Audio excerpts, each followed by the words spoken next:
할렐루야. 오늘도 거룩하고 복된 주의 날을 우리에게 주셔서 원근각지에 흩어져 살던 주의 백성들을 주님의 예배 자리로 인도해 주신 하나님께 감사를 드립니다. 예배를 통해서 부어주시는 하나님의 풍성한 은혜가 우리 모든 예배자들에게 풍성하게 임하게 되기를 주님의 이름으로 축원합니다. 우리 이 시간 약할 때 강함 되시는 주님을 찬양하시면서 예배 자리로 함께 나아가십시다.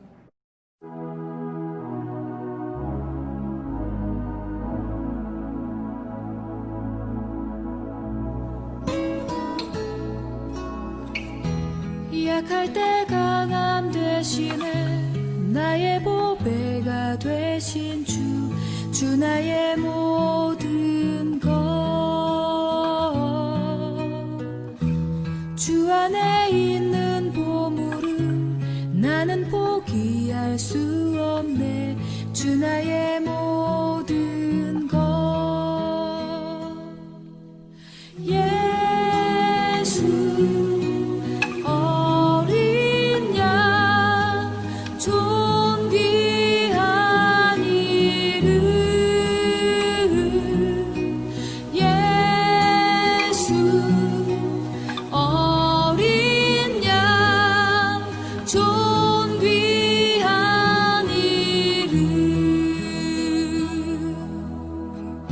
십자가 죄사하셨네 주님의 이름 찬양해 주 나의 모든 것 쓰러진 나를 세우고 나의 빈잔을 채우네 주 나의 모든 것 예수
약할 때 강함 되시며 우리의 보배가 되신 주님 앞에 예수의 이름은 존귀하심을 우리가 깨닫게 해주셔서 오늘도 세상의 죄악에 또한 오염된 우리의 모습들이 이 모습 이대로 주님 앞에 나와 존귀하신 주님의 이름을 찬양할 수 있도록 은혜 베풀어 주신 것을 감사합니다. 머리부터 발끝까지 맞은 곳과 터진 곳과 새로 맞은 흔적밖에 남는 것이 없는 만신창이한 죄인의 모습이지만 오라 너희가 나와 변론하자 너희 죄가 주홍같이 붉을지라도 눈과 같이 양털같이 희게 해주시겠노라고 약속해 주셨던 변함이 없으신 그 약속된 주의 말씀 의지하고 이 시간 주님의 존전에 나와 싸우니 사랑하는 주의 백성들을 어루만져 주셔서 예배 가운데 위로하시는 하나님의 풍성한 위로가 우리 가운데 충만케 해 주옵소서. 오늘도 예배를 주님이 흠양하시고 기뻐 받으시고 우리에게는 한량없는 은혜와 충만한 축복으로 채워주실 줄로 믿사오며 예수님의 이름으로 기원하옵나이다. 아멘. 우리 다 같이 일어나셔서 하셔서 635장 찬송으로 나아가시겠습니다. 635장.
오늘 교동문제 62문입니다.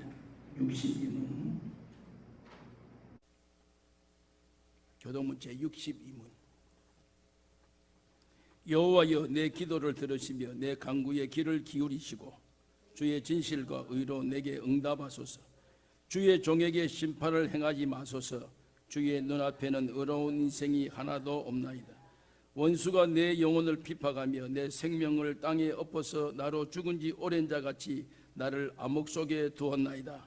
그러므로 내 심령이 속에서 상하며 내 마음이 내 속에서 참담하니이다.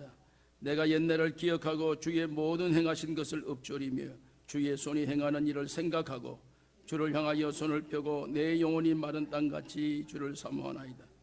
여호와여 속히 내게 응답하소서. 내 영이 피곤하니이다. 여호와여 주의 이름을 위하여 나를 살리시고 주의 의로 내 영혼을 환난에서 끌어내소서.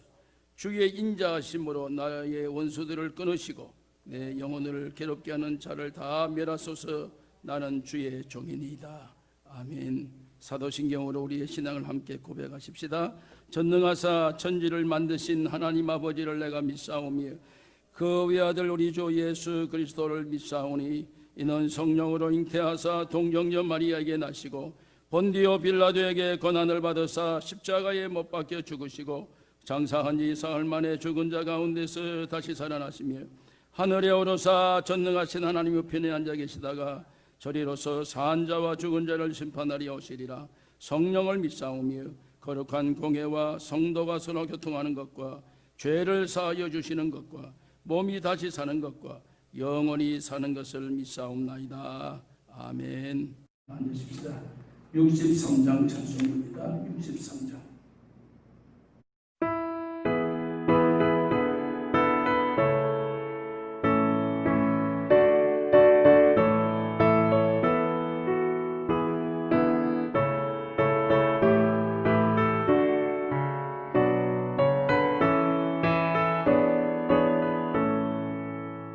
주가 세상을 다스리니 그 위엄이 넘쳐나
세상의 피조물을 인간에게 다 맡기고 순종하라는 말씀으로 그 권위를 주셨도다.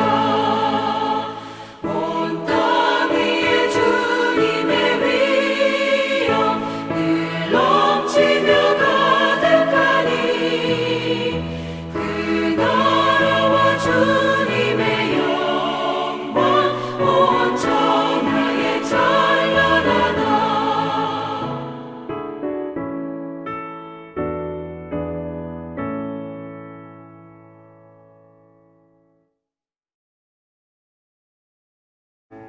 이 시간 정진규 목사님 기도 인도하시겠습니다. 다 같이 기도하십시다.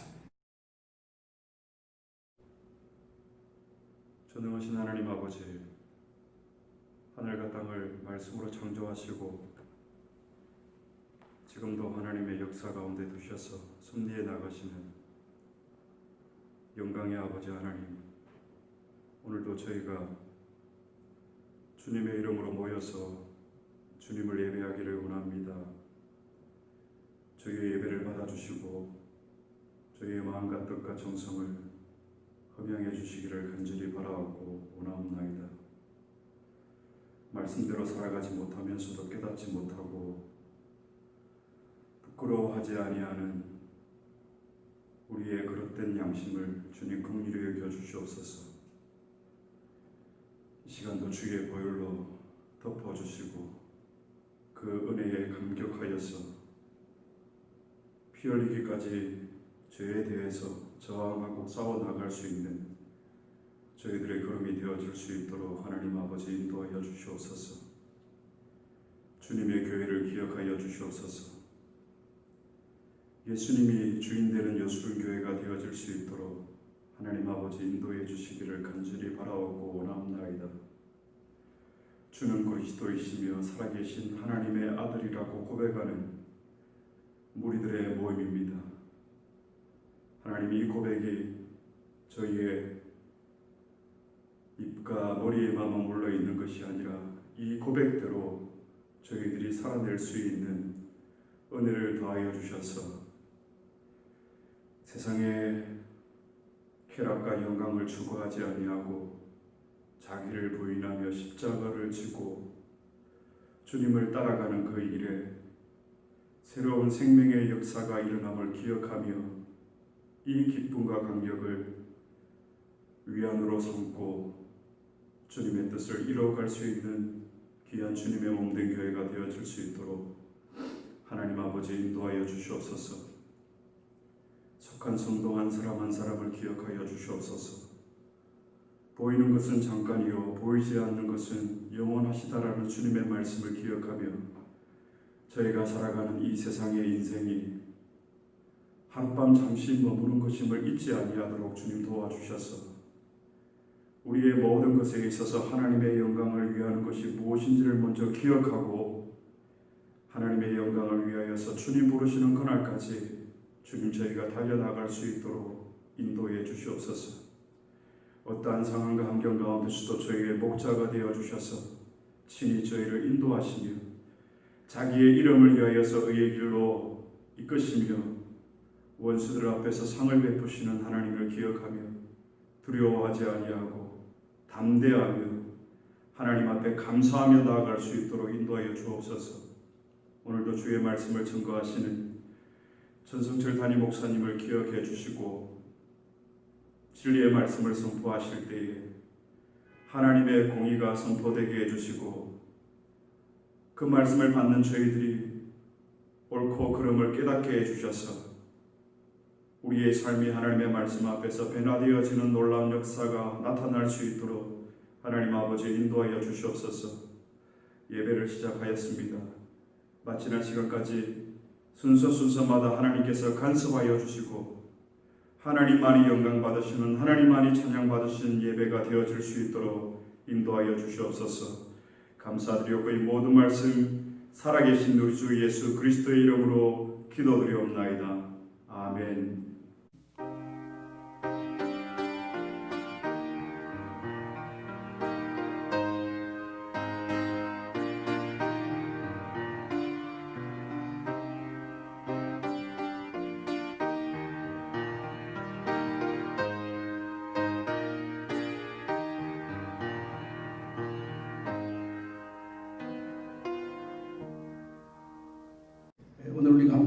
말씀은 여호수아서 17장 14절에서 18절 말씀입니다.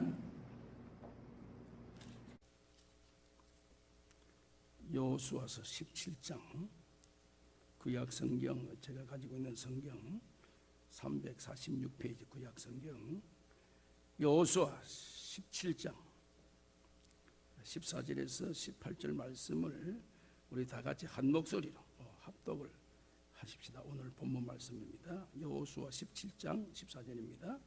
요셉의 자손이 여호수아에 말하여 이르되 여호와께서 지금까지 내게 복을 주심으로 내가 큰 민족이 되었거늘 당신이 나의 기업을 위하여 한 제비 한 분깃으로만 내게 주심이 어찌미니까 하니 여호수아가 그들에게 이르되 내가 큰 민족이 되므로 에브라임 산지 내게 너무 좁을진대 브리스 족속과 르바임 족속의 땅을 살림에 올라가서 스스로 개척하라 하니 요셉 자손이 이르되 그 산지는 우리에게 넉넉하지도 못하고 골짜기 땅에 거주하는 모든 가나안 족속에게는 베스안과 그 마을들에게 거주하는 자이든지 이스라엘 골짜기에 거주하는 자이든지 자 철병거가 있나이다 하니 여호수아가 다시 요셉의 족속 곧 에브라임과 므낫세에게 말하여 이르되 너는 큰 민족이요 큰 권능이 있은즉 한 분기만 가질 것이 아니라 그 산지도 너 것이 되리니 비록 살림이라도 너가 개척하라 그 끝까지 내 것이 되리라.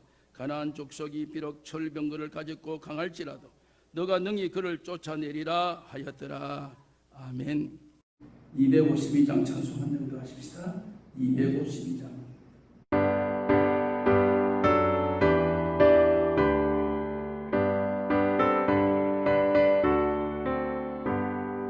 나의 죄를 씻기는 예수의 피밖에 없네. 다시 정결하기도 예수의 피밖에 없네. 예수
우리의 평안과 소망이 예수의 피밖에 없음을 우리가 고백할 수 있는 은혜의 자리에 있다는 사실이 참 감사합니다.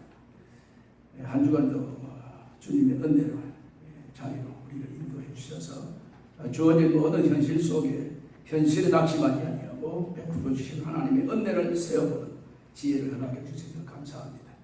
우리 함께 인사하십시다. 예수님이 희망입니다. 예수님이 희망입니다. 예, 우리의 소망, 우리의 희망 오직 예수 그리스도 있음을 믿습니다. 우리가 매 주일마다 여호수아서의 말씀을 함께 묵상합니다. 1장부터 12장까지는 여호수아를 중심으로 이스라엘 백성이 가나안 땅을 정복하는 정복의 역사에 대해서 우리가 말씀 가운데 함께 했습니다. 이제 13장부터 마지막 24장까지 이스라엘 백성이 가나안에서의 정착하는 그 현장을 우리에게 소개를 하고 있습니다. 그 가운데 특별히 우리가 지난번 시간부터 14장부터 이제 19장까지 계속해서 이스라엘 백성의 이제 거주할 땅 분배에 대해서 말씀을 이렇게 우리에게 말씀하고 있습니다. 우리가 계속해서 아시는 대로 땅 분배에 아주 미묘한 그러한 그 문제를 여호수아는 하나님 주신 지혜로 제비뽑기를 통해서 이제 땅 분배의 과정을 이렇게 저들에게 안정을 시키는 백성들의 마음을 한 곳으로 사로잡는 그러한 참 좋은 방법을 이렇게 사용하고 있는 것을 저희들이 보았습니다. 그리고 이제 14장에 와서 이제 19장까지는 이제 구체적으로 이스라엘의 그 12지파, 소위 말하는 야곱의 아들의 이름들을 이렇게 따서 한 아들들을 한 지파로 이렇게 규정해서 그들의 공동체를 이렇게 형성을 해서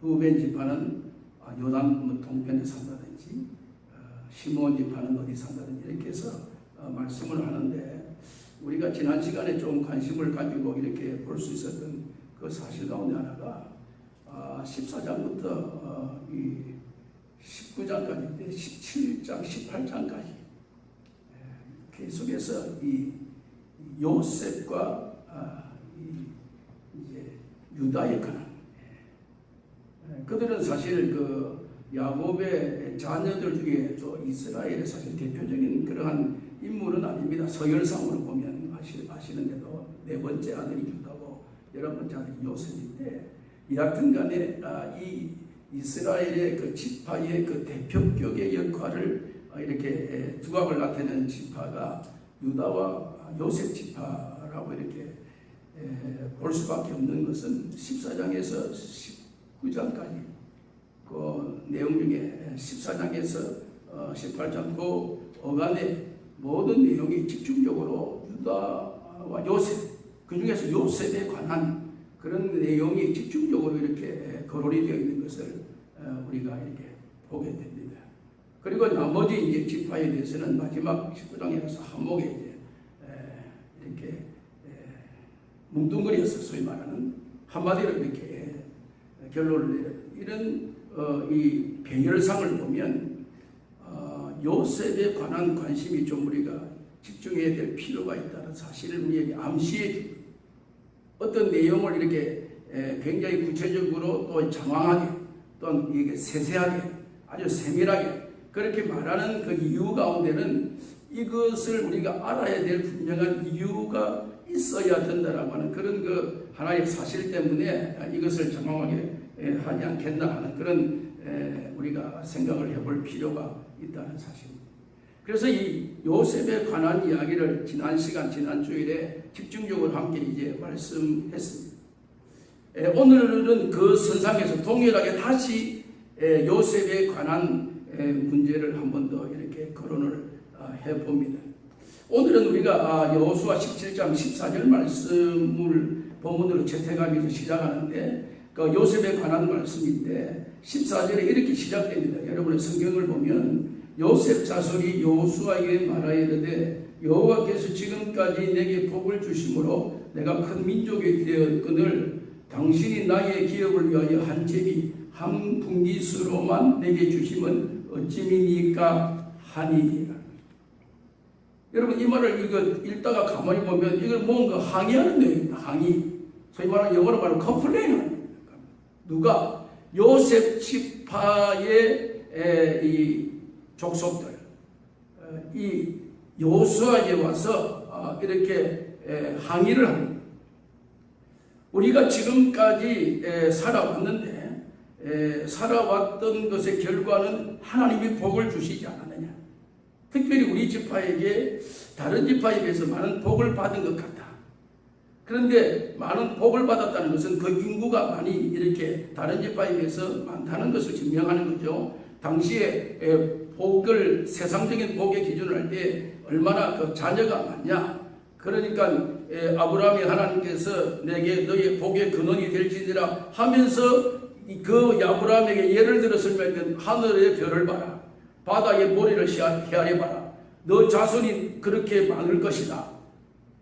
그런 것에 그 입증을 하는 그 배경 속에는 복이란 그 당시의 배경에 자녀나 그 식구가, 왜냐면 그게 힘이니까, 사람이 많은 것이 힘이니까 그런 것의 구조를 봤을 때 결국 모든 지파 중에 사실 요셉 지파의 그 식구가 굉장히, 그것은 우리가 어떻게 알 수 있냐면 에브라임 므낫세가 그 요셉의 아들이거든요. 그 아들의 이 자녀들이 얼마나 많은지 어느 지역을 차지할 때 므낫세라고 한 이 지파가 이 땅을 차지할 수 너무 인구가 많으니까 반을 나누어서 그래서 므낫세 반지파, 므낫세 반지파. 성경은 자꾸 이렇게 이야기하는 것은 그 정도의 이게 인구가 다른 지파에 비해서 월등하게 많다는 것을 사실 입증합니다. 그런데 이런 지파가 그들의 형식과 방법에 따라서 제비를 다 뽑았는데 뽑은 그들이 거주할 땅을 보니까 작다는 거예요. 그러니까 우리의 이 대식구가 거기에 이동해서 거기에 살게 되면 비좁다는 거예요. 우리가 복을 많이 받았는데 복을 많이 받은 결과는 땅도 넓은 것을, 넓은 것, 우리가 편리한 것을 주셔야 되지 않냐. 이것을 이제 여호수아에게 청합니다. 소위 말하는 이제 컴플레인을 합니다. 요셉 지파가. 그러니까 15절 말씀에 14절 마지막에 그 이야기를 여호수아가 요셉 지파로 듣고 이렇게 그들에게 답을 줍니다. 그래, 그 말이 맞다. 너희들이 복받은 것 사실이다. 15장에 여호수아가 그들에게 이르되 내가 큰 민족이 되므로 에브라임 산지가 내게 너무 좁고 브리스족 르바이 족속의 땅 살림에 올라가서 하는 것을 보면 여호수아가 너가 말하는 것을 내가 받아들일 수 있다. 인정한다. 왜? 너가 복받은 민족인 것을, 족속인 것을 우리가 모든 사람이 다 인정하고 있다. 그러면서 여호수아가 요셉 지파에게 내리는 답이 너희가 스스로 가서 너희가 살 땅을 개척을 하라. 요게 이제 답입니다. 여호수아가 컴플레인하는 그 요셉 지파를 향해서 너희 살림에 올라가서 르바임 브리스 족속과 르바임 족속 땅 살림에 올라가서 스스로 개척하라 하는 것이 오늘의 그 답입니다. 그러면 오늘 우리가 집중적으로 관심을 기울여야 될 그 단어가 개척이라는 단어입니다. 개척. 요 개척이라는 단어가 무엇인가 하는 것이 굉장히 중요한 그러한 단어입니다. 오늘 우리가 생각할 때 여러분들의 마음속에 이런 생각합니다. 지금 목사님이 개척하라. 여호수아가 요셉 지파를 향해서 너는 스스로 나가서 개척해라 하니까 우리가 가지고 있는 일반적인 상식은 전성철 목사님이 개척을 합니다. 그래서 오늘 이 교회를 사입하고 내일부터 시카고 오로라 어느 지역에 가서 개척을 한답니다. 가서 개척을 한답니다. 이 개념을 여러분들이 가질 가능성이 많습니다. 아니면 또 이런 생각합니다. 하나님이 개척하라고 했으니까 이 교회를 이제 사임하고 아마존 브라질에 가서 아마존 밀림에서 아마 선교를 하라는가 보다. 그래서 선교를 떠난가 보다. 요게 개척하려는가 보다. 네. 여러분, 여기에 이 말은 그런 뜻이 아닙니다. 그런 간단한 일이 지금 결론이 아닙니다. 이 개척, 스스로 개척하라는 이 말의 그 배경 속에는 그러한 단순하게 나가서 네가 가서 그 개척해서 사람들 모아가지고 네가 거기 살아라. 그러한 단순한 그런 이야기 굉장히 뒤에 배경이 어마어마한 배경이 지금 여기에 담겨져 있습니다. 이 말은 우리말로 말하면 무슨 말이냐면 하나님, 우리가 지금 예수 믿고 신앙생활 하다 보니까 우리가 참 복을 많이 받았는데 왜 우리가 사는 꼴이 이 모양입니까? 아니 예수 믿고 복 받았는데 갈수록 이렇게 형편이 이게 풀려야 되는데 왜 잘 안 풀립니까? 왜 이게 자꾸 꼬입니까? 왜 자꾸 뭔가 이렇게 이게 압박이 가해집니까? 억압이 가해집니까? 요 이야기입니다. 지금 이 요셉 이 지파가 여호수아에게 와서 컴플레인한 내용이 우리가 예수 믿고 신앙생활 시작할 때 괜찮은데 갈수록 신앙생활 하니까 이게 잘 안 돼요. 처음에는 뭔가 잘 되는 것처럼 했는데 뭔가 억압이 많아요. 뭔가 예수 믿고 신앙에 깊이 들어오니까 제재가 많아. 신앙생활 하는데 신앙생활이 내 생활에 불편함을 많이 줘요. 11조 해라 주일 성도야 이 복잡해요. 이게 뭐가 그냥 살면 되지. 근데 왜 이런 것들이 왜 있습니까? 이 여호수아가 요셉에게 그 요셉 지파에게 그래 너희는 복받은 족속이다. 내가 지금부터 너희들에게 복받은 증거를 내가 입증해 주겠다. 입증. 여호수아가 지금 이 말을 하면서 너희들이 왜 우리는 이렇게 복을 받아서 가는데 갈수록 이게 삶이 꼬입니까? 왜 이렇게 가도 제비도 뽑아도 땅을 좁은 데 뽑히고 뭔가 이 복잡합니까? 사는 게. 하고 이렇게 질문하는 이 요셉 지파에게 여호수아가 너희가 생각하는 그 복과 하나님이 주시는 복과의 그 개념이 다르다. 개념 차이가. 그것을 내가 너희들에게 지금 증명을 보여주겠다. 오늘 우리에게 굉장히 중요한 메시지를 주고 있습니다. 오늘 우리가 복이란 개념, 예수 믿고 복 받았습니다라고 할 때 거기 깔려있는 그 배경이 무엇인가 하는 것에 대한 중요한 메시지를 지금 이 문제 가운데 거론을 하고 있다는 사실입니다. 여러분 이 사실을 먼저 우리가 깨닫게 해서 창세기 49장을 여러분 다시 펴시기 바랍니다. 창세기 성경을 집에 계시니까 다 펴시기를 바랍니다. 요걸 여러분들이 분석을 하셔야 이 복이라고 하는 그 출발점이 무엇인가를 먼저 시작을 할 수 있습니다. 요셉 자손에게 내가 복 받았다는 사실을 내가 입증을 해줄 텐데 그 복이 어디서 시작됐느냐? 창세기 49장 22절 말씀을 열어보시죠. 22절 말씀. 이 말씀은 우리가 아시는 대로 창세기 49장에는 요셉이 세상 떠날 날이 가까웠습니다. 세상 떠날 날이 가까워오다 보니까 이제 마지막으로 야곱이 이 땅에서 자기 자식들에게 축복을 빌어주는 기도 내용입니다. 기도문입니다. 기도문 49장은. 그러니까 첫째 아들 르우벤이잖아요. 뭐 싫든 좋든 좋았든 싫었든 일단 그 아들들에게 한 명에게 쫙 기도를 다 해줍니다. 이 기도를 축복 기도를 마지막 이 생의 마지막 기도를 해줍니다. 그 기도 내용이 쭉 지나다가 이제 22장에 와서 요셉에게 축복을 하는 그 기도문이 이제 22장입니다. 창세기 49장 22절. 요셉은 무성한 가지 곧 샘 곁에 무성한 가지라. 그 가지가 담을 넘었도다. 여러분 기도 축복의 기도 첫 스타트가 얼마나 영어로 말하면 exciting 얼마나 감정이 풍부해요. 야곱이 아들 요셉의 머리 위에 손을 얹고 축복 기도하면서 요셉은 무성한 가지라. 잎이 푸른 청청한 그런 가지인데 그 가지의 뿌리가 어디 있느냐? 샘 곁에 있는 가지라. 여러분 이 말은 뭡니까? 그 가지는 마르지 않는다는 말이에요. 세상에 어떤 기근이 오고 가뭄이 와도 거기는 전혀 샘 곁에 물은 항상 그러니까 그 가지가 그런 말미암아 무성한 가지가 되어서 그 가지가 커서 넘어서 담을 넘었도다. 여러분 요 22절을 딱 보면 어떤 결과를 가냐면 요셉은 복을 받는데 복이 그 요셉 자식과 자손과 자식에게만 국한된 복이 아니고 이것은 나라와 민족과 세계와 열방 어느 것까지 이 복이 펼쳐질 것이다 라는 것을 야곱이 요셉에게 축복할 때 그 축복을 합니다. 너는 가지인데 가지가 이 시냇가에 심겨져 있는 샘가에 무성한 가지인데 그 가지가 담을 넘어간다.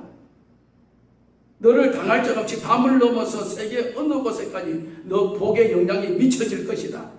야, 여러분 그 기도 멋진 기도죠. 정말 축복의 기도 중에 이런 기도가 쉽지가 않습니다. 앞에 여러분들 아들들 쭉 여러분 이 창세기 49장 1절부터 읽어보세요. 어떤 이런 내용 나온 데가 전혀 없습니다. 요셉에게 비난.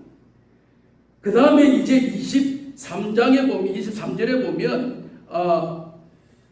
그렇게 풍성한 요셉에게 활 쏘는 자가 그를 합대하며 적개심을 가지고 그를 쏘았으나 요것은 요셉에게 야곱이 손을 얹어 기도하면서 요셉의 일생을 한마디로 딱 요약해서 딱 그 요셉에게 말하면 너 인생이 지금까지 이 자리에 내가 축복 기도받는 이 시간까지 너의 과거를 딱 되돌아보면 활 쏘는 자가 그를 학대하며 적개심을 가지고 그를 쏘았으나 뭡니까? 아버지 야곱의 품에 있을 때는 채색 옷을 입고 의기양양했는데 형님들의 미움을 받고 이제 웅덩이에 빠지고 상도들에게 팔리고 애굽의 보디발의 종으로 갔다가 거기에서 참 이렇게 억울함을 당하고 그 감옥에 들어갔다. 요런 일련의 과정을 쭉 보면 날마다 요셉의 여정의 그 삶의 현실은 활 쏘는 자가 그를 학대하며 적개심을 가지고 이 요셉을 계속해서 형들이 쏘고 보디발의 아내가 쏘고 여러 가지 과정에 있었지만 그게 23절이 그러므로 말미암아 그렇지만 24절에 요셉의 활은 돌이여 굳세며 그의 팔은 힘이 있으니 이는 야곱의 전능자 이스라엘의 반석인 목자의 손을 힘으니라.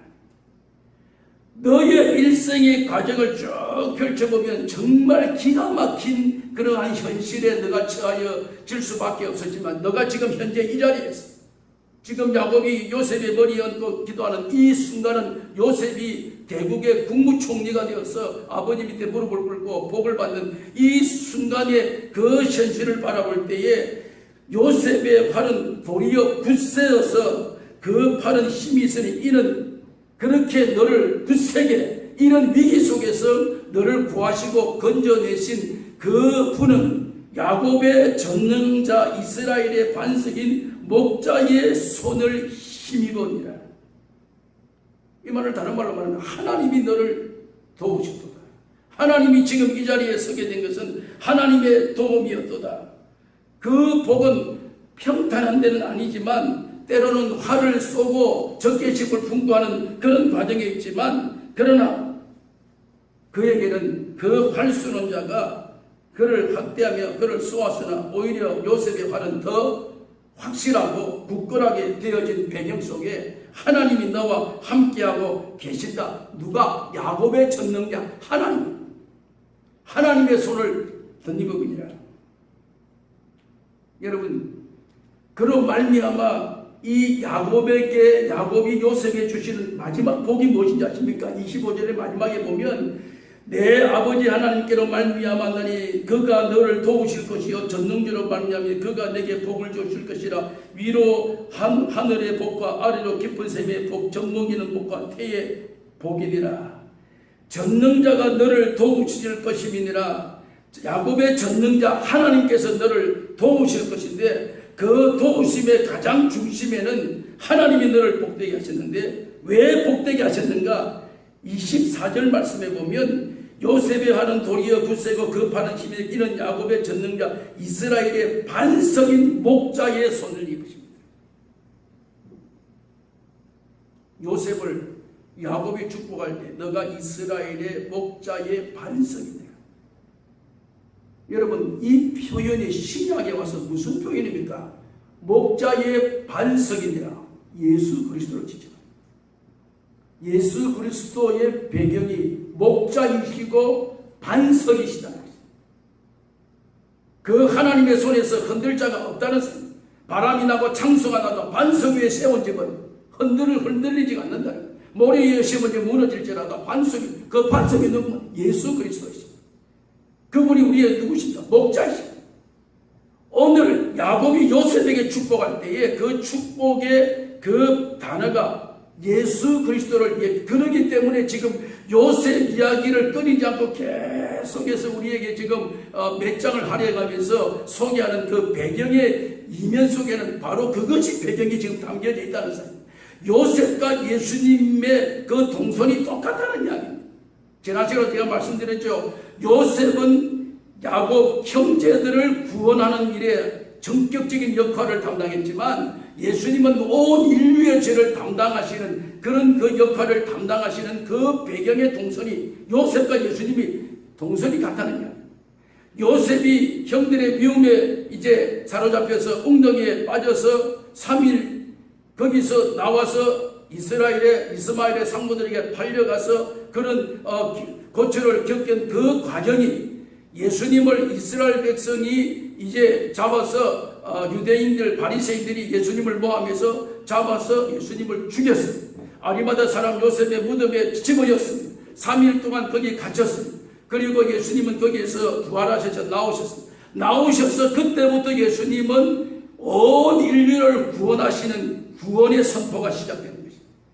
이 요셉이 웅덩이에 빠져서 거기서 끄집어냄을 당해서 애국으로 팔려간 그 이후로 이 야곱의 가족들이 구원받게 되는 이러한 그 결정적인 동기가 이 웅덩이에서 시작된 것처럼 예수님의 인류 구원의 그 시작은 아리마다의 사람 요셉의 무덤에서 나오는 그때부터 그 역사가 시작되는 그 동선이 같다. 그 요셉의 이 과정과 그래서 신명기 33장 13절 16절 말씀해 보면 요셉에 대해서 계속해서 말씀하고 있습니다. 요셉은 여기에서 복을 받을진데 하나님의 복을 그에게 부어주심으로 계속해서 하늘의 보물인 복을 그에게 더 풍성히 부어주시며 신명기 33장 13절 16절 여러분 보시면 이 요셉에 대한 복의 복을 16절 말씀해 보면 33장 16절 말씀해 보면 형제 중에 구별한 자는 우리가 잘 아는데 창세기에서 형제 중에 뛰어난 자로 요셉을 지칭할 때에 요셉은 형제 중에 뛰어난 자라. 그래서 요셉의 당과 형들의 당이 요셉의 국복 전하는 이런 모든 일련의 과정은 요셉이 뛰어나다는 것을 입증하고 있는 것입니다. 신명기 33장 16절에 요셉에 대한 복을 구체적으로 말씀할 때에 요셉은 형제 중에 구별된 자다. 지금 야곱의 아들로서 처음에 시작할 때에는 하나님께로부터 형제 중에 구별된 자, 야곱은 형제 중에 뛰어난 자, 이제는 형제 중에 구별된 자. 그래서 그 요셉이 그러한 구체적인 그러한 배경을 가지고 결국 그 결과는 애굽에 내려갔고 애굽에 내려가서 총리가 되고 형제들을 다 불러 모으고 그들에게 형제들이 들고 있는 그 형제들에게 요셉이 일어나서 여러분 잘 아시죠? 지난 시간에 형제들이 부들부들 들고 있으니 형님들 떨지 마십시오. 형님들 이런 현실에 대해서 슬퍼하거나 한탄하지 마십시오. 이 일을 이루신 분이 하나님이십니다. 이 일을 여기까지 이끌어 오신 분이 하나님이십니다. 하나님이 이 일을 하셨습니다. 창세기 45장 5절 말씀을 보면 요셉은 여기에서 하나님의 존재의 사역을 거기에서 자기가 깨닫게 되었습니다. 형들에게 미움받고 그 어려움을 당하고 그렇게 살았지만 하나님께서 나를 여기에 보내신 것입니다. 여러분 예수님을 신약에서 우리가 지칭할 때에 예수님이 하나님의 아들로 이 땅에 오셨습니다. 왔지만 이 땅의 백성들이 이 땅의 유대인들이 그 그리스도를 메시아로 구주로 영접하지 않습니다. 그리고 그 예수를 비판합니다. 예수를 은삼집에 팝니다. 이 과정이 요셉의 역할이 바로 이 역할입니다. 예수 그리스도의 메시아의 그 역할, 유대인이 그를 잡았지만 예수님을 어떻게 했습니까? 예수님을 비유할 때에 누가복음에 말씀할 때에 예수님을 건축자들의 버린 돌이 모퉁이의 머릿돌이 되었느니라. 그 말을 합니다. 그것은 건축자들이 돌을 쪄서 이제 다듬어서 무엇을 만드는데 이 돌은 건축에 쓸모없는 돌이다 하고 내버렸는데 그 돌이 가장 집 짓는 기초가 되는 모퉁이의 머릿돌이 모든 기준이 되는 거예요. 하나님의 아들로 이 땅에 그리스도가 오셨는데 정작 유대인들은 그 돌이 쓸모없다고 버렸지만 그러나 그들은 급기야는 모든 인류를 구원한 가장 요긴한 모퉁이의 머릿돌이 되는 그 역할을, 그 사역을 감당하는 그 중심. 오늘 우리가 지금까지 여호수아가 가나안 정복에 관한 말씀을 하는 이런 그 현실 속에 왜 요셉 이야기를 중점적으로 지금 하고 있습니다. 왜 17장에 와서도 계속해서 요셉의 땅 분배 문제에 대해서 땅 분배에 관한 그 문제에 있어서 요셉 이야기를 계속해서 이제 13장, 14장, 15장, 16장 계속해서 요셉 문제를 계속 끌고 나옵니까? 땅 분배 문제에 있어서. 여러분, 여기에서 우리에게 중요한 하나의 의미를 우리가 이렇게 찾아낼 수 있는 것 가운데 하나가 요셉이 땅 분배할 때에 12지파를 이렇게 형성했습니다. 그 지파에게 형성할 때에 여러분 12지파의 거주지를 정할 때 레위 지파는 살 곳이 없었습니다. 제가 이번 주간에 새벽기도 때 아마 그 19장에서 그 내용이 나왔습니다. 왜 레위 지파는 살 곳이 없고 48성읍에 다 흩어져서 너희들이 살아라. 그곳에서 너희들이 하는 일은 성전에 예배 드리는 자를 돕는 일을 해라. 그게 레위 지파에게 주신 미션입니다. 그 사역입니다. 그래서 너희들은 한 지역을, 특정 지역을 정해서 거기서 사는 그런 것을 하나님 허락하지 않고 다 흩어져라. 48성읍에 흩어져라. 그게 그렇기 때문에 땅 분배에 있어서 제비뽑기에서 레위 지파는 참여를 하지 않습니다. 거기는 자기 땅을 분배받을 수가 없으니까 흩어져요.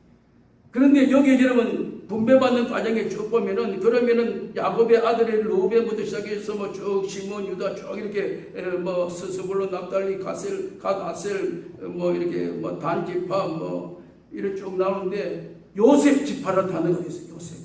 요셉이라는 단어가 없습니다. 요셉 지파라는 단어가 없습니다. 요셉 지파가 없는 대신에 누가 들어와 있냐면 요셉의 두 아들이 있습니다. 므낫세와 에브라임. 그 요셉의 아들입니다. 요 아들이 지파에 등극합니다. 그래서 레위가 빠지고 요셉이 빠지고 두 아들 에브라임과 므낫세 요 아들이 들어감으로 12지파로 이렇게 땅 분배를 형성하는데 그 지파로 형성을 하는 것입니다. 여러분 이 말은 무엇을 지금 의미를 시사하느냐 하면 요셉이 그 형제들 가운데에서 어떤 반열에 지금 올라와 있는 올려놓느냐 하면 족속의 족속으로 올려놨습니다. 족속이 뭡니까? 아브라함 족속, 이삭 족속, 야곱 족속, 요셉 족속. 요 반열에 요셉은 야곱의 아들입니다. 그러면은 야곱의 다음 그 차례는 그 다음에 장자, 그 다음에 그 순서대로 가는데 11번째 요셉이 올라오면서 그 두 아들을 지파에 집어넣고 요셉을 족장으로 올립니다. 족장을. 그 정도로 서열을 올립니다. 이 정도로 이 요셉의 과정이 이렇게 왜요? 요셉이 하나님께서 그에게 구별을 된 자라. 이 요셉은 뛰어난 자라. 반석에서 목자가 나올 것이다. 라고 하는 하나님의 그 예언적 성취를 이루어서 결국 요셉은 이 자리에 올라가게 됩니다. 물론 요셉이 국무총리가 되어서 모든 사람들에게 성공지향적인 사람의 모델의 자리에 있을지 모르지만 그러나 하나님의 긍정적인 결정은 요셉으로 말미암아 그리스도의 모형을 보여주는 그리스도의 사역을 앞으로 어떻게 할 것인가를 유일하게 구약에서 모델로 딱 제시하고 나온 사람이 요셉이기 때문에 이 요셉을 족장으로 올리는 것입니다.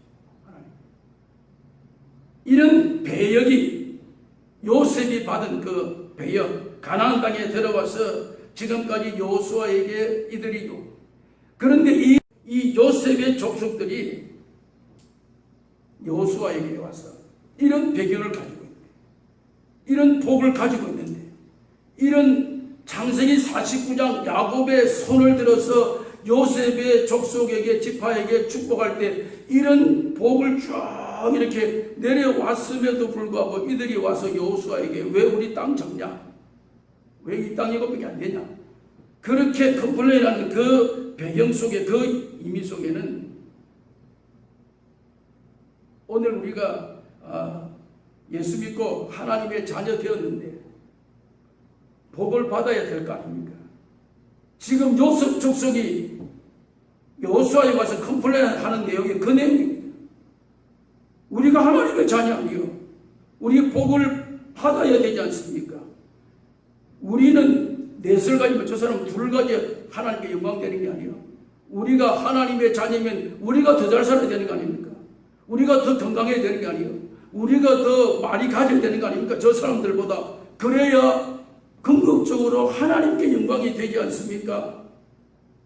오늘 우리가 가지고 있는 사고 속에 이 사고를 빼지 못하면 오늘 요셉 족속이 여호수아에게 왜 우리는 땅이 이것밖에 없습니까? 우리가 복받아서 하나님으로부터 복받아서 우리 인구가 이래 많은데 왜 이리 땅이 좁습니까? 하는 그 말이나 우리가 예수 믿고 하나님의 자녀 됐으면 저 사람보다 잘 살아야 될 거 아닙니까? 그런데 우리가 왜 이 모양이 꼴입니까? 하나님 좀 이해가 됩니까? 내가 잘 되어야 하나님의 영광이 나타날 거 아닙니까? 내가 무슨 하나님의 영광이 되겠어요? 그 내용입니다. 그 내용, 이 말이. 여러분, 오늘 우리에게 이런 사상을 빼지 못하면 영원히 우리는 혼란 속에 빠집니다. 오늘 우리는 나는 하나님의 자녀이기 때문에 다른 사람이 둘 가질 때 나는 넷을 가져야 하나님 영광 되는 거 아닙니까? 여기에 우리의 생각을 집중하면 혼란에 빠질 수밖에 없어요. 여러분, 야곱이 요셉에게 축복할 때에 축복 내용 중에 이런 내용이 합니다. 너는 원천의 복을 받은 자다. 너는 원천의 복을 받은 자다. 그 원천의 복이 너의 가지가 샘곁에서 심겨져서 그 원천의 복이 담을 넘어서 저 모든 세상에 그 복이 뻗쳐져 나갈 것이다. 이 원천의 복이 뭡니까? 원천의 복이란 이 개념의 여러분 중심이 어디에 있습니까? 요셉에게 너는 원천의 복을 가진 자다. 그렇게 말하는데 이 원천의 복을 가졌던 이 요셉이 하나님이 내가 너와 함께함이니라 그 복입니다. 원천의 복은 하나님이 너와 함께한다. 복입니다. 그런데 그 원천의 복을 받았는데 창세기 39장 2절에 하나님께서 요셉에게 유일하게 두 번 내가 너에게 복이 될지니라. 내가 너에게 복이 될 두 번 따기 하겠다. 두 번. 요셉이. 그 복이 될지니라 그 말에 하셨던 장소가 어디냐면 요셉이 형들에게 팔려서 이스마엘 상부들에게 넘어가서 그가 보디발의 집에 종으로 팔려간 창세기 39장 2절 말씀에 보면 넘어가는 그때에 하나님께서 그 집에 종으로 들어갈 때 하나님이 요셉에게 이름 붙여 얘기할 때 너는 그 집에 들어가서 하나님의 복이 증거될지니라. 복이 될지니라. 그 말을 그때 딱 합니다. 그 다음에 창세기 39장 23절 말씀에 보면 두 번째 하나님께서 요셉에게 너 복이 될지니라. 그 말을 어디 하냐면 감옥에 갇혀있어 억울하게 감옥에 갇혀있는 이 상태에 있을 때 하나님께서 너로 말미암아 민족이 복을 받을 것이다. 그때 딱 말합니다. 창세기 39장 23절. 여러분, 우리의 시각에서 볼 때는 지금 말씀하시는 하나님의 그 말과 지금 내가 처한 형편은 전혀 동떨어진 현실입니다. 하나님은 복이 될지니라 하는데 애굽의 보디발의 종으로 지금 팔려가는 이 신세의 복이 될지니라. 감옥에 들어가서 오늘 죽을지 내일 죽을지 모르는 긴박한 현실 가운데 있는데 하나님은 느닷없이 민족의 복이 될지니라. 여러분, 이게 우리의 상식으로 말이 통하는 게 아닙니다. 우리가 되는 게 아닙니다. 우리가 하나님의 자녀 됐으면 내가 넷을 가지고 예수 안 믿는 저 사람은 둘을 가져야 하나님 영광이 될 것 아닙니까? 하도 컴플레인한 이 요셉 지파의 그 배경 속에 오늘 우리의 그 현실 속에 요셉이 진정으로 하나님께서 너는 복이 될지니라 라는 그 복의 그 현주소는 보디발의 종으로 감옥 속에서 오늘날 생명의 초일기에 들어간 이런 상태에서 하나님은, 여러분, 그러면 여기 하나님께서 요셉에게 형통의 복을 주시는, 원천의 복을 주시는 이 원천의 복, 이 복이 뭡니까? 근원의 복이 뭡니까? 자녀들아, 나는 너희들을 내 소유로 삼았을 뿐 아니라 너희들이 우주 만물 어느 곳에 있든지 항상 너희와 함께 할 것이니라 말씀하셨던 하나님의 축복의 결론을 우리에게 배경으로 보여주는 이것이 원천의 복이라는 사실. 원천의 복. 원천의 복의 중심은 뭡니까? 네가 어디로 가든지 내 소유로 삼았을 뿐 아니라 오늘 우리는 너가 어디로 가서 무슨 일을, 너는 내 소유다. 누구 소유? 하나님의 소유고 너희들이 있는 우주 만물 어느 곳에든지 항상 내가 너희와 함께 있을 것이라. 이 말을 요셉에게 말씀할 때 그 배경 속에는 너가 종으로 팔려가는 순간에도, 너가 감옥에 들어가는 억울함을 당하는 그 순간에도 하나님은 한 번도 눈을 떼지 않고 내가 너와 함께하고 있는 중에 있다. 함께 있다. 여러분, 오늘 우리에게 주시는 메시지가 뭡니까? 오늘 우리가 당면한 이 현실을 바라보면서 이 현주소에서 하나님의 백성이, 하나님의 자녀가, 하나님의 사람이 이렇게 어려움을 당하고 시련을 당하고 곤고함을 당하고 이 땅 위에서 고통과 시련 가운데 거하고 있는데 내가 하나님의 자녀인데 내가 하나님의 영광을 위하면 내가 잘 돼야 될 것 아닙니까? 라고 몸부림치는 오늘 우리를 향해서 하나님의 말씀은 너는 원천의 복을 받은 자다. 그 원천의 복이 뭐냐? 어느 곳에 처하든지 사도 바울의 고백처럼 너가 풍부에 처하든지 네가 빈곤에 처하든지 나는 예수 그리스도만 존귀케 하겠노라. 그 고백처럼 하나님이 너와 함께 할 것이다. 요것을 깨닫는, 요것을 확신한 이것이 원천의 복의 중심이다. 하나님이 어디든지 어느 순간든지 요셉이 함께 하셨도다. 이 원천. 여러분, 성경은 그리스도를 가리켜서 부유하신 이로서 너희를 위하여 가난하게 되시면 그의 가난함으로 말미암아 너희를 부유하게 하게 하려 하심이니라. 고린도서 1장 8장 9절 말씀해 보니까 그리스도가 부유하신 분인데 이 땅에 오셔서 가난하게 되시면 그 가난함으로 말미암아 너희를 부유하게 하려 하시는 하나님의 의도가 거기에 담겨져 있다는 사실입니다. 오늘 우리가 이 땅에 살아가면서 때로는 부유하게 하셨다는 이 뜻은 부자가 만든 부자 되시고 몸 건강하게 해주시고 모든 것을 다 해주신 이런 관점에서 이해하는 것이 아닙니다. 여기 이 부유하게 해줬던 이 의미의 주님의 의미 속에는 내 속에 어떤 상황이든 예수 그리스도로 충만합니다. 여러분, 말씀의 결론을 내리면 여호수아가 요셉 지파에게 스스로 개척해라. 이 말의 중심에 대해서 너희들은 어디로 가든지 하나님이 너와 함께 하시다. 땅이 적고 많고 살기가 비좁고 안 비좁고 그런 세상적인 관점에서 시각에서 나를 봐. 너희들은 어디로 가든지 항상 내가 너와 함께 하실 것이다. 요게 스스로 개척하라는 이 사실의 의미를 저들에게 심어주고 있다. 너희들이 가는 곳곳마다 때로는 현실은 감옥이고 때로는 억울함이고 때로는 보디발의 종과 같은 그런 비참한 현실이 있다고 할지라도 낙심하지 말아야 될 것은 그 현장에서도 하나님은 변함없이 너와 함께하고 있다는 이 사실을 너는 깨달으라는 사실, 이것을 확신해라는 사실, 이 사실의 중심을 가지라는 이 사실, 이 의미를 가지고 너가 이 땅 위의 삶을 살아가면서 항상 우리가 잊지 말아야 될 것은 하나님이 나와 함께 하신다. 요걸 잊지 마라. 요것을 네가 스스로 개척하라. 이 말의 뜻입니다. 오늘 우리가 이 땅에 살아가면서 우리는 날마다 개척합니다. 뭡니까? 하나님이 나와 함께 하신다.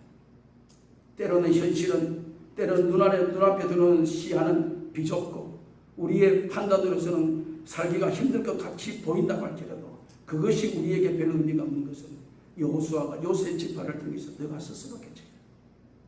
어디로 가든지 하나님이 너와 함께 할 거예요. 제가 이 설교 준비하다 마지막 이 찬송이 기억나요. 사막에 샘이 넘쳐나리라.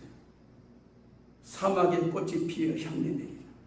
옛날에 복음서가 중에 이게 확 가슴에 정들더라고요. 사막에 샘이 없습니다. 사막에 꽃이 안 핍니다. 사막은 바짝 마른 곳입니다. 메마른 곳입니다. 그런데 사막에 꽃이, 사막에 샘이 없습니다. 왜? 하나님이 함께 하시죠. 하나님이 함께 하시면 어느 곳이든 어느 일이든 하나님이 함께 하시면, 우리의 인간으로 볼 때 사막이지만 그곳에 샘을 내게 하신 분 하나님이시다는 이 사실을 경험케 되는 이것이 오늘 여호수아가 요셉 지파에게 주셨던 스스로 개척하라 이 말씀이 오늘 우리에게, 우리는 어디로 가든지 우리로 말미암아 하나님의 살아계심이 증거되고 하나님이 나와 함께 하심을 입증하는, 개척하는 그 아름다운 모습을 증거하는 복된 우리의 삶이 될 수 있기를 바랍니다. 살아계신 하나님, 우리가 날마다 현실을 주시하다 보니까 현실을 떠나지 못해서 하나님의 그 귀한 음성을 듣지 못하고 날마다 요셉 지파가 여호수아에게 컴플레인하는 것처럼 우리가 제비 뽑아서 우리가 살 거주지를 보니까 너무 비좁습니다. 우리는 복을 많이 받아서 지금까지 이렇게 풍성했는데 우리가 살기는 너무 부족합니다 하는 그들의 그 요구 속에 여호수아는 너가 스스로 개척해라. 이 말 속에는 하나님이 어디서 어떤 환경이든 어떤 상황이든 하나님이 너와 함께 하시는 것이 제일 중요한 것이다. 땅이 넓고 좁고 사람이 좀 풍성하고 좀 빈궁하고 이것이 중심이 아니라 하나님이 너와 함께 하시느냐 하시지 않느냐, 여기에 기준을 삼아라. 때로는 보디발의 종으로, 때로는 감옥에 들어가도 하나님이 항상 너와 함께 하신다. 이 사실을 잊지 않는 것처럼 오늘 왜 이 땅을 살아가면서 주어진 현실을 바라보며 왜 이 현실이 오래갑니까? 이 현실이 빨리 종식되지 않습니까? 하는 우리의 다급함과 답답함과 우리의 굉장히 이 조급한 이 심령을 다 내려놓고 우리는 어떤 환경일지라도 하나님이 나와 함께 하신다. 이 사실 앞에 겸손할 수 있는 우리의 삶이 되게 해 주시옵소서. 예수님의 이름으로 기도합니다. 아멘. 521장 찬송하시면서 예물 드리겠습니다. 521장.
주의 공로 힘입어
감사하신 주님, 우리가 이 땅을 살아가면서 날마다 무엇을 먹을까, 무엇을 마실까, 무엇을 입을까 여기에 집중하다 보니 하나님이 우리와 함께 하신다고 하는 이 사실을 시간마다 잊어버릴 때가 많습니다.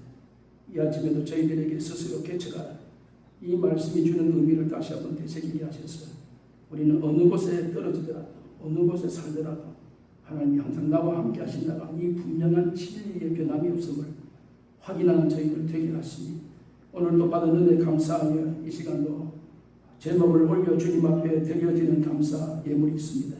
주님이 연락해 주시고 우리는 어떤 환경일지라도 환경 보지 않고 하나님의 은혜를 사모하는 감사로 날마다 풍성케 해 주옵소서. 10분의 1을 구별했습니다.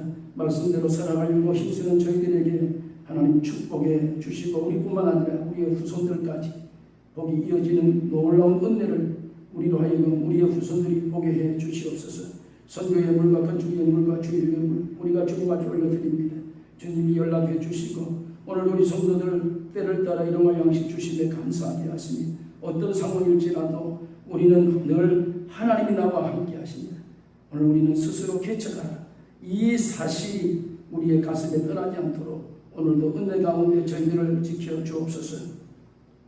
이제는 우리를 죄악 가운데서 방치하지 아니하시고 외면하지 아니하시고 우리를 사랑하셔서 독생자 예수 그리스도를 이 땅 위에 보내시고 우리의 모든 죄를 친히 그가 담당하시고 우리에게 죄 용서의 축복을 허락해 주신 우리 구주 예수 그리스도의 크신 은혜와 하나님 우리 아버지의 무한하신 사랑과 성령님의 위로하심과 교통하심, 오늘도 주님은 나와 함께 하신다라고 하는 이 분명한 확신을 가지고 오늘도 세상을 향하여 우리의 발걸음을 옮기는 사랑하는 모든 주의 백성들 머리 위에 이제로부터 영원 무궁토록 함께 계실지어다. 아멘.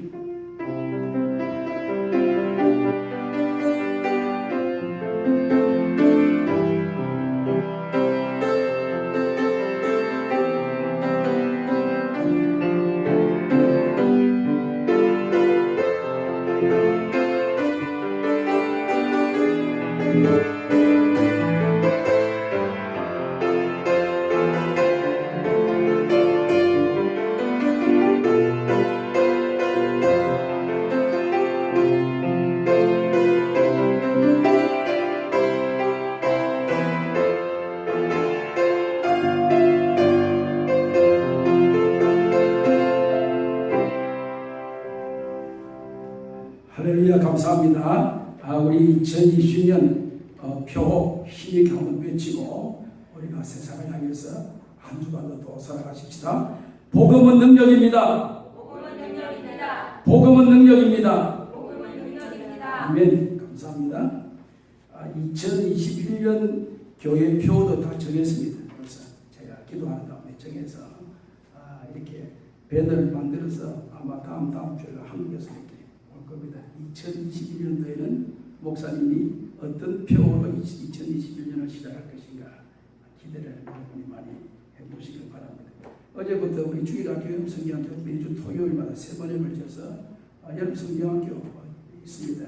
주일학교입니다. 그러니까 어린이부터 중고등부까지 다 포함해서 학생들은 이번 토요일도 또 이렇게 많이 함께 오셔서 하나님의 귀한 말씀으로 무장할 수 있기를 바랍니다.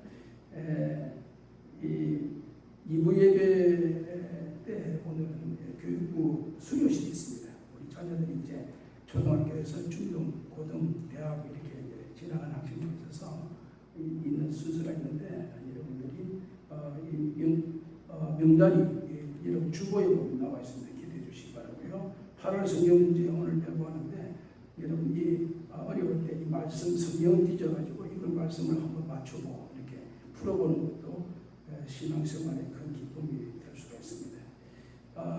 계속해서 우리가 코로나 바이러스 때문에 매달 첫 주 토요일에 있는 특별 새벽기도의 모임을 이렇게 하면서 그러나 계속해서 여러분이 기도해 주시고 교회의 새벽기도는 이렇게 별다른 영향을 받지 않고 계속해서 새벽기도가 예배당에 있습니다. 여러분들이 시간을 내셔서 오시면 같이 예배를 드릴 수 있습니다.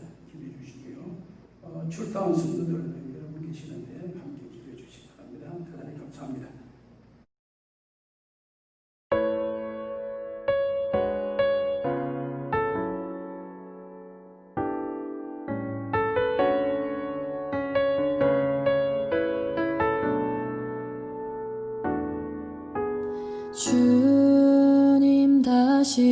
오실 때까지 나는 이 길을 가리라.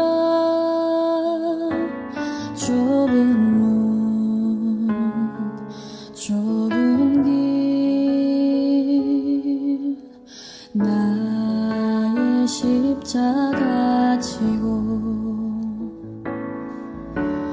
나의 가는 이 길 끝에서 나는 주님을 보리라. 영광의 내 주님 나를 맞아주시리. 주님 다시 오실 때까지 나는 일어나 달려가리라. 주의 영광 온 땅 덮을 때 나는 일어나 노래하리. 내 사모하는 주님 온 세상 구주시라. 내 사모하는 주님 영광의 왕이시라.